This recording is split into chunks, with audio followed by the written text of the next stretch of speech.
Welcome back to Midco Sports Magazine, talking about our favorite stories from 2014. And fellas, welcome. Great working with you guys on this program. I asked the other guys why they like the stories, doing these kind of stories for Midco Sports Magazine. Why do you guys like doing these?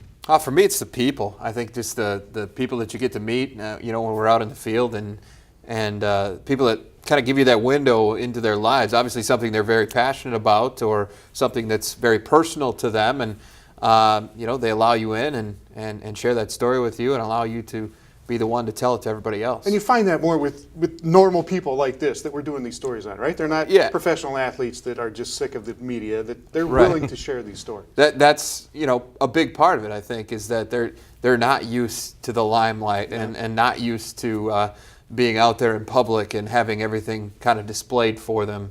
There's something that's very personal about it, not only in just the story itself, but just in the connection that you get with these people, and because they feel like anyone you might meet on the street. And a lot of times it's, those stories are some of the best ones, is the ones that you don't know are there unless you scratch a little bit below the surface. Yeah, and they're pretty unique stories as well. And I just like personally the creative freedom just to be able to have the time to tell these kinds of stories. I mean, these aren't things that we necessarily have to turn around in a day or a week. We can spend months at a time on a specific story to make sure we tell it as uniquely as possible and as creatively as possible. And you get to go to some cool places. Yes. We went to California for a couple of these stories. Talk about that trip a little bit. That was pretty remarkable. It was pretty awesome getting to go to California in the middle of the summer, and we got a couple of cool stories out there. The first one was with Jessi Combs, a Black Hills native who not a lot of people maybe outside of here really know about, except she became this reality TV star, and she's just, a bad chick on a motorcycle or a four-wheeler or whatever racing mobile you want to call it. She just gets out there and she loves riding. We went to San Bernardino and we saw her at the Glen Helen Raceway, and she was just hauling tail. Very cool trip. We get out there and we get out to Long Beach at 10 at night. It's dark out. You think of Thanks Long to Beach, our flight delay. Well, yeah, you're thinking of Snoop Dogg, you're thinking of Gone in 60 Seconds, that movie at Long Beach. But it was very cool, and she kind of lives in this, it's an apartment with a garage attached to it, where she does some of the hits for the reality TV shows and restores motorcycles and trucks and things back there. But she was very cool, as would a lot of people on this trip. But Jay, you get this story about Jessi Combs. What's one word you would describe her, Jessi Combs? Limitless, I guess. I mean, there was no detailed plan. That was what was so interesting about her, is I'm not sure she ever knew exactly what she wanted to do with herself. I know she kind of pinpointed some interests in the racing. She tried the snowboarding thing for a while, all the cars and all the fabricating and things like that. She liked the building part of it as much as she liked the driving part of things. And but I think she kind of let life happen, and a lot of this stuff has just fallen right into her lap. And it's because she's extremely talented, but it's also because of how much drive she has to be successful and to be the best at her craft. And that's something that stands out to me, is just her, just how much she wants to be good at every avenue of what her life is now. She's not spread herself so thin that the racing has taken a hit, or the TV thing has taken a hit, or any other part of her life.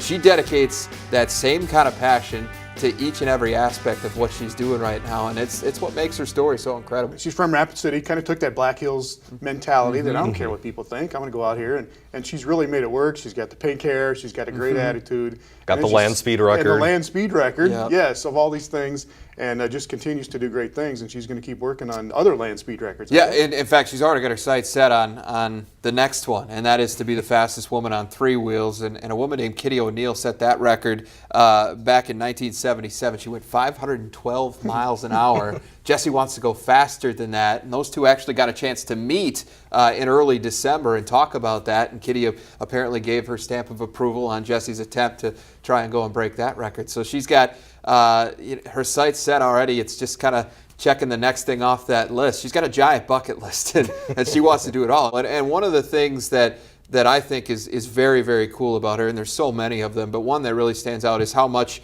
she wants to be a role model for other women. I've seen a hashtag that she's used on Twitter, girls can too. She recognizes that she is a public figure, and then she can have some influence on younger women and women of all ages really, and she's using that to try and teach them that they can do it too. She was great, kind of running around out in California with her hair on fire, setting speed records. There was another great story we got out of there.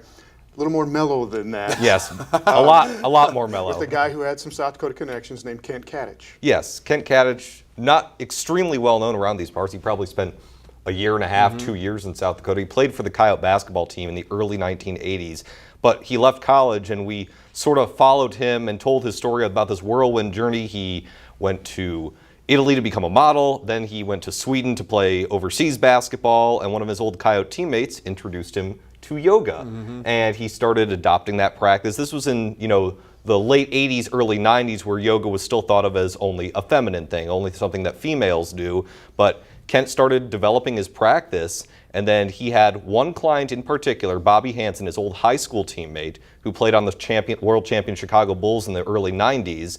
And then through Bobby Hansen, he kept making connection after connection with coaches and agents. And now he teaches yoga to the most famous players in the NBA. We got him talking with Kevin Love. Yeah.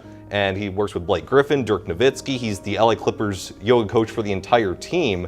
But the cool part about that is we talked to Kevin Love the day that free agency started, and he was involved in all these trade rumors, and I honestly was worried that with all this stuff he wasn't going to want to talk to us. I mean, we set the parameters that we're here to talk about yoga. We're not here to ask if you're going to get traded to Cleveland or anything like that. But he had his Timberwolves shorts on. He did have his Timberwolves shorts on. The day he got traded to Cleveland. Yes, and well, it wasn't that specific day, but later that week was when the deal sort of got consummated. So I'm sure he took a call from LeBron right after we got done interviewing him or something like that. But it was cool that he was willing to sit down with us in LA and talk about what Kent Katich meant to him. But Love's an LA guy, went to UCLA, which was right 3 blocks from the campus. Yep.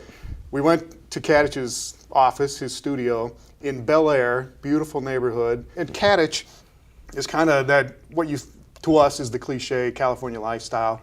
Drive us around in his Prius. Battery powered. Yep, we go to UCLA. Who did we see drive by? Oh, he claimed we saw Kevin Durant drive by. Kevin Durant was there. We missed him, but apparently he saw him. But Katich knows him. I mean, and he's just gotten this in with yoga to all these NBA superstars. But he's got a little bit of South Dakota in him. He's from Des Moines, Iowa, but he has settled in beautifully out in California. Yeah, and the coolest part of that story was sort of the last line of his story where he said, I never really enjoyed my time in South Dakota. He freely admits it, but he says it's what led him on his path. He left the Yotes after a year because he didn't like the coaching change, and the new coach and him just didn't get along. So he not only left the team, but he just dropped out of college altogether, then went on this journey. He mentioned he was homeless for a little bit, sleeping on couches in cars for a little bit. So that progression from the early 80s to where he is now, from going an ex-college basketball player, couch surfing, to teaching yoga to the wealthiest NBA players. He was a model in between there. He was a model in between for Giorgio Armani, which happened through some random luck, as he said. So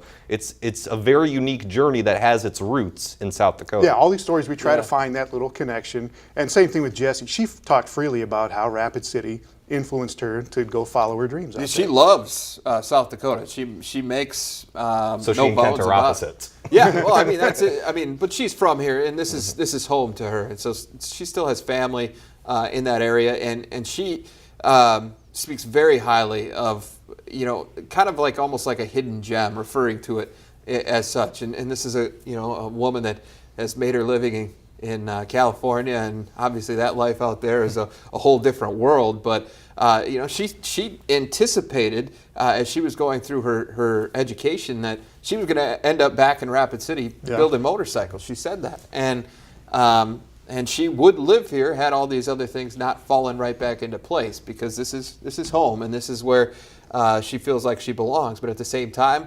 again, she's just allowed life to kind of take control, and she's just kind of been along for the ride in a lot of ways. It's been so fun to get to know these people just for a day or two. But. Yeah, absolutely. And we've been communicating with Kent pretty much the entire year. We tried setting up this story for months, and he's still asking about it. And so it's really cool to make these kinds of connections and to see, again, as you said, finding that unique connection, that unique angle that personalizes the story to this area where we broadcast, but also to tell their stories in the most unique way possible. Good work, fellas. Looking forward to what you come up with in 2015.